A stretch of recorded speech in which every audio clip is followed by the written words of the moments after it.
Well, cool. That's all I've been doing though. No more Okay. surprises. All right. So I have a surprise. Well, you guys know the game's coming, but you don't know what the game is. And Wait, don't forget Matt. oh yeah, You always forget You me, always Jeff. forget man. Matt. All right, No, it's all good, man. Matt. What are you playing? So I'm about 20, just under 20 hours deep into Octopath Traveler. Oh, Okay. jealous. We Jealous. should cover that. Yeah. It's great. It's great. I have to say. I want it so bad.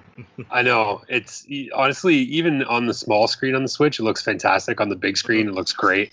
Um, One of the things that I really like about it is just the fact that it's almost like a traditional JRPG, but it's very story driven. And when I first saw it, I didn't really think it was going to be. I didn't really know what to expect. I knew that it had good reviews. I knew people were saying really good things about it, but everything is voice acted in the main parts of the game. So when you get to like this part you're seeing here, anytime it's a main story for a main character, something that's part of their story, it's voice acted. All the side stuff isn't really voice acted, but it doesn't really take away from it. The stories are great, and there's a ton of characters to play. There's all different styles you can play. There's job systems. You can change jobs on the fly. You can play kind of however you want to play.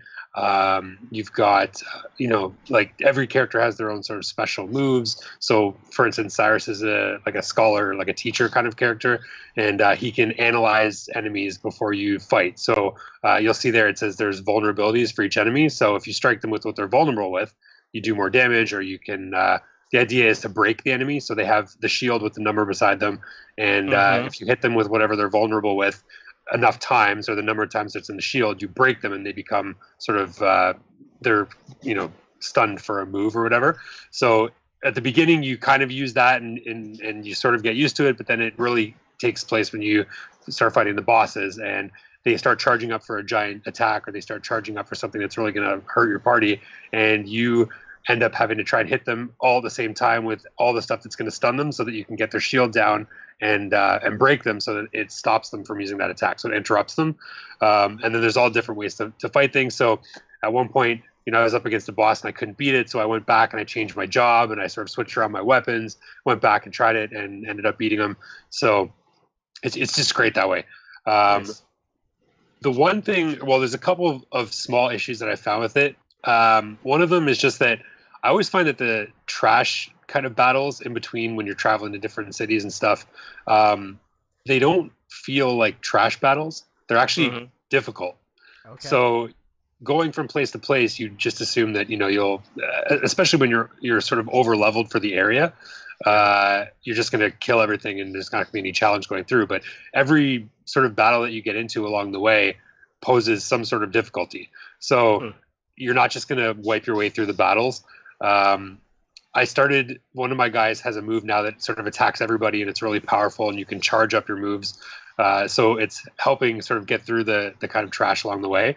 But there isn't really sort of a trash battle in this game. Everything takes time, and you have to sort of, really put yourself into the battle and get through it. So that's one thing. So you're not going to just kind of go from space to space. It's tough. And secondly, the game kind of leads you to believe that because there's 8 characters, you may not necessarily need to get all 8 characters. But from what I found so far, you do chapters for each character. And so, for instance, Ophelia, she's on the screen. So once you get Ophelia, you start in her chapter 1, and then you complete her chapter 1, and then it says, okay, her chapter 2 takes place at this part of the map. So then you have to go to that part of the map and then start her chapter 2. And then along the way, you meet other characters and you can bring them along. The problem is that there's such a giant level gap between chapters. So for instance, if you start her chapter and by the end of her chapter, she's at level, I don't know, 5, say, her next chapter is level 24. Whoa. So there's a really big gap between levels, or between chapters rather. So even though it says you don't need to get all the characters, you almost have to, because getting the characters increases your party level as you go along.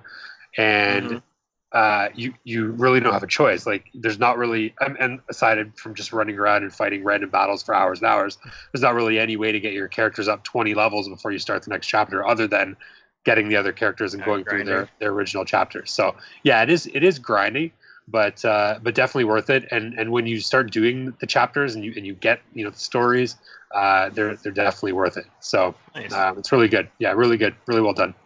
Cool. What I would expect from Square Enix. So Yeah. Do you know, is this the same team that did Bravely Default or no? it is the same team that did Bravely Default. I believe. Very similar. Yeah, for sure.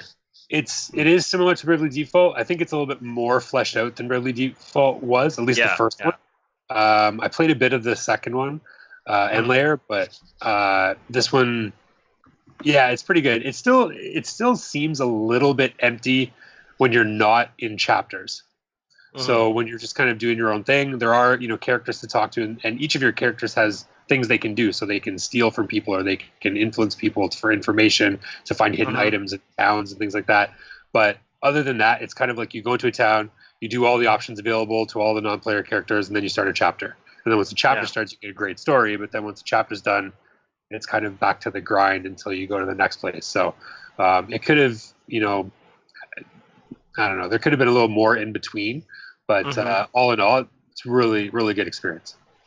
Nice. Yeah. So if you haven't played it, I would recommend it. All right. Definitely.